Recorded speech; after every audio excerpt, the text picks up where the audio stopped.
Well, people often ask me, what can I do as one small individual? Well, just because you could do little doesn't mean you shouldn't do anything. I travel around the world and sometimes I speak to audiences of maybe 100 people or 200 people, and sometimes it's 5,000. And they all have one thing in common. They all genuinely want to change the world, as long as they don't have to change themselves. But life doesn't work that way. First we change in our hearts, and the world follows. So what does one individual do? Firstly, we got to remember that knowledge is power.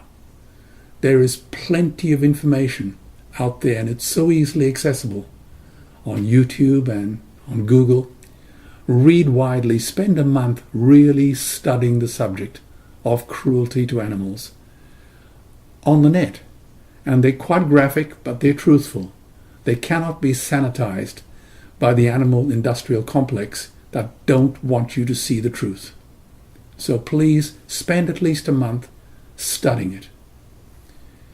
You will be naturally drawn to a different way of life, one which eschews violence of any kind, particularly to the powerless. You will be naturally drawn to a vegan lifestyle and a vegan philosophy. And at the same time, you need to have fellow travelers. There are so many wonderful NGOs and organizations who are crying out for members and friends to participate in this progress. Join them. Don't just join one, join several. It's a broad church. Everyone is welcome. I'll guarantee you it'll be the most important and profound decision you ever make in your life.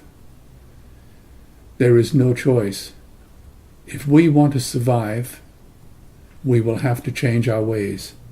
And when people say, are we sustainable under these current circumstances? I say, absolutely not. The way we are ravaging this planet, our time is really limited. By 2048, all our fisheries will be dead, the lungs and the arteries of the earth. And that goes right across the board, right across our forests, our rivers, our oceans, and our atmosphere. I have a deeper question, though. Why do people ask if we are sustainable? Do we really need to ask that question? What have we done to deserve it? What gives us this notion that we are entitled to be sustainable at a certain standard of living, at a certain way of life, at the expense of all other sentient living beings? It is preposterous to even ask the question. So, to get back to what you raised, learn as much as you can, join as many fellow travelers as you can, and spread the message. Time is running out, and we only get one chance to do it right. Thanks.